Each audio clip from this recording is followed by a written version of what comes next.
Students, hi, my name is रॉथर जेलिस is my name. बहुत सारे बच्चों ने यहाँ पर सवाल करा नीट में स्पेशली।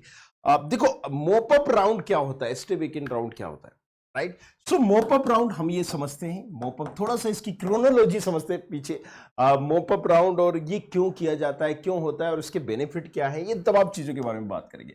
वीडियो थोड़ा सा लंबा होगा। देखो, हर जैसे कि हमारे इसमें दो होती है, एक स्टेट गवर्नमेंट होती है, एक सेंट्रल गवर्नमेंट होती है। सेंट्रल गवर्नमेंट से पीएम बनते हैं, स्टेट गवर्नमेंट से सीएम बनते हैं। तो एक एमएलए होता है, एक सांसद होता है, एमपी। तो बेसिकली हर स्टेट में अलग अलग चुनाव भी होते हैं, गवर्नमेंट अलग होती है और सेंट्रल की अलग होती है। सिमिलर ऑल इंडिया काउंसिलिंग अलग होती है, ऑल इंडिया काउंसिलिंग, और स्टेट काउंसिलिंग अलग होती है। ऑल इंडिया काउंसिलिंग में क्या होता है, हर स्टेट की 15% सीटें होती हैं, हर स्टेट की, ऑल स्टेट की, राइट। अब इसको थोड़ा सा क्रोनोलॉजी इसलिए समझा रहा हूं, ये कहोगे कि सर ये तो मुझे पता ही है, राइट। लेकिन मान लीजिए अगर आप एमपी से कर रहे हो, यूपी से कर रहे हो, राजस्थान के हो, तो यहां पर भी 85% जो सीटें होंगी रिजर्व होंगी एमपी वाले बच्चों के लिए, राइट। तो जो एमपी का है वो एमपी की काउंसलिंग करेगा, साथ ही साथ वो ऑल इंडिया की भी कर सकता है। अब मान लीजिए मैंने एमपी की हूं और मैंने यहां पर कॉलेजेस सिलेक्ट करना है, मैंने, राइट। अब मैंने एमजीएम सिलेक्ट किया, एमजीएम महात्मा गांधी, ये चॉइस फिलिंग में लिखा कि भाई मुझे यहाँ का गजरा राजा, राइट। या फिर मैंने यहाँ पर करा नेताजी सुभाष चंद्र बोस, एसएस रीवा कर दिया, या बुंदेलखंड कर दिया, या फिर खंडवा रीवा सतना दतिया। सो इस तरीके से मैंने यहाँ पर भरे, ऑल इंडिया में मैंने यही भरे, और ऑल इंडिया से मान लीजिए मुझे एमजीएम मिल गया। पहले मैं सोच रहा था कि भैया ऑल इंडिया से नहीं मिलेगा, चाहिए मुझे एमजीएम है, एमपी से मिल जाएगा। लेकिन जब ऑल इंडिया से ही मिल गया और मान लीजिए मुझे यहां से भी मिल गया, तो अब मैं बेटर ऑप्शंस कौन सा चूज करूंगा। मान लीजिए यहां पर बॉन्ड नहीं है, तमाम चीजें नहीं है, तो मैंने ऑल इंडिया से ले लिया। तो यहां पर ऐसा नहीं है कि सीट को कोई पूछ नहीं रहा है, तो पहले ही राउंड में सारी सीटें अलॉट हो गई है सबको। लेकिन जब बच्चे दो दो तीन तीन काउंसलिंग कर रहे होंगे, और हो सकता है किसी को अच्छी रैंक के बावजूद भी कोई ड्रॉप लेता है, राइट। ऐसे स्टूडेंट भी होते हैं जिनकी 1000 रैंक है ऑल इंडिया में, लेकिन अगर उन्हें एम्स दिल्ली चाहिए तो वो एम्स दिल्ली ही लेंगे, ड्रॉप ले लेंगे सजरा, राइट। सो यहां पर अब मुझे जो कॉलेज चाहिए था ऑल इंडिया से मिल गया, मैंने यहां पर इसको छोड़ दिया। तो अब ये जो एमजीएम की सीटें थी ये छूट गई, राइट। जो मेरा टाइम था, मैं वेट कर रहा था ऑल इंडिया का, ऑल इंडिया की, या फिर मुझे स्टेट काउंसिलिंग में मिल गया, और ऑल इंडिया काउंसिलिंग में सेकेंड राउंड में मुझे मिल गया, तो भी सीटें छूटेगी। तो जब सीटें छूट रही होती हैं तो ये जाती हैं बची हुई सीटें सेकेंड राउंड में। अच्छा, हर स्टेट की, जैसे कि यहां पर, राइट, अलग अलग आपने देखा होगा, अलग अलग स्टेट में चुनाव होते हैं, उसकी एक गवर्नमेंट होती है।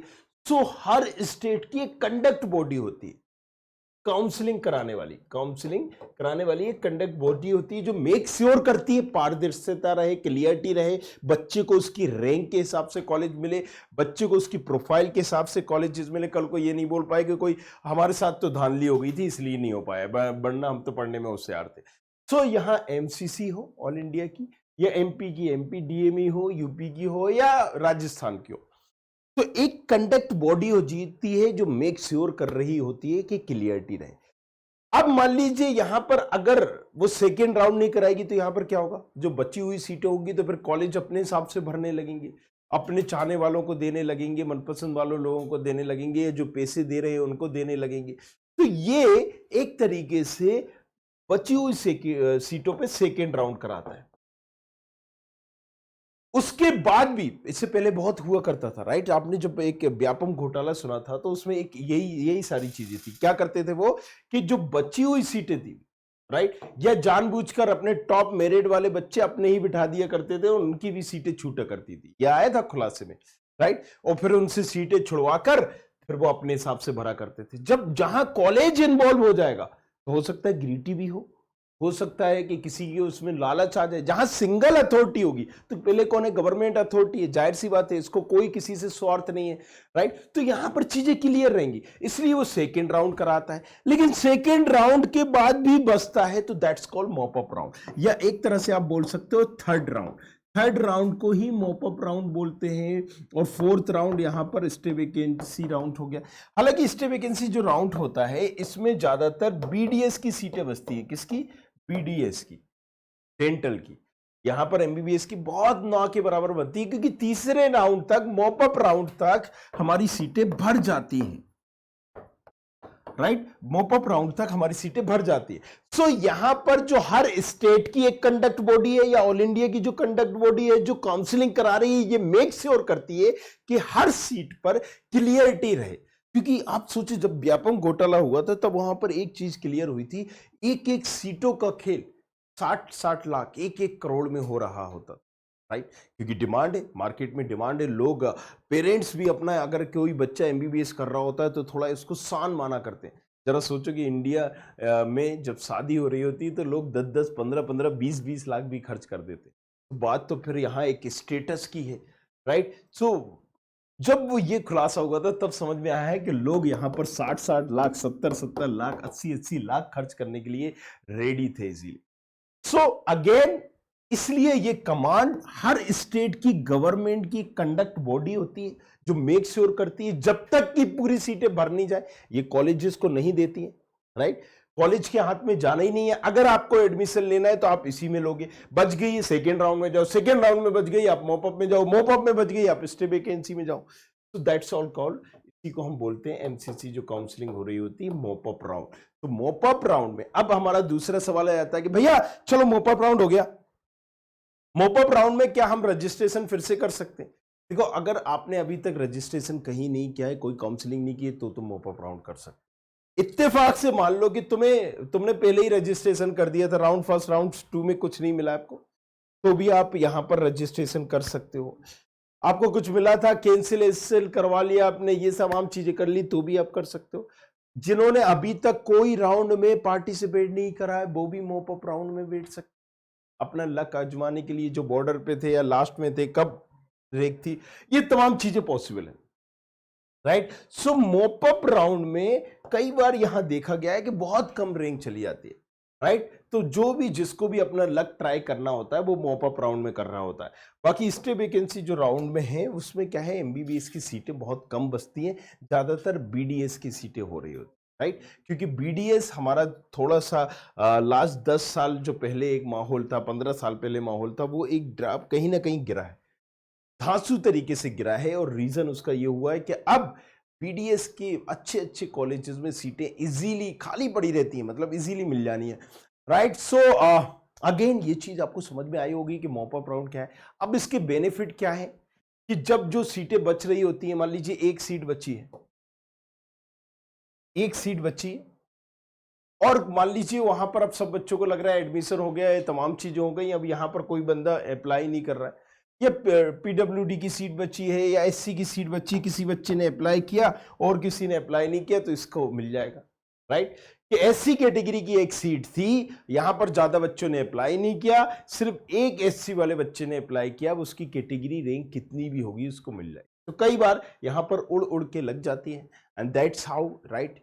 इसलिए मोपअप राउंड हमारा बड़ा इंपॉर्टेंट हो जाता है सम टाइम, कि आपको यहां तक तो जाना ही चाहिए। स्टे वैकेंसी राउंड जाओ या नहीं जाओ, mop-up round is the must.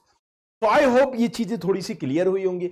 And फिर आपको काउंसलिंग कैसे करना है, चॉइस फिलिंग कैसे करना है, इस पर भी हमने प्रेडिक्टर बना रखे थे, अलग अलग प्रेडिक्टर, राइट। सो आप यहां पर भी देख सकते हो कि मोपअप राउंड में मुझे मिलेगा या नहीं मिलेगा। कोर्स.स्टूडेंट खबरी पर जाना है, राइट, गूगल पे, नीचे लिंक भी मिल जाएगा। मान लीजिए मैं ऑल इंडिया काउंसलिंग यहां पर ये ओपन करता हूं, तो यहां पर देखो मैंने रैंक सिंग डालनी है और यहां पर राउंड साउंड सिलेक्ट करना है। मोपअप राउंड में मुझे देखना चाह रहा हूं, मैं इस कैटेगरी का हूं, मेरे पास ये ऑल इंडिया कोटा है और मेरे पास रैंक कितनी है, XYZ, जो भी तुम्हारी रैंक होगी।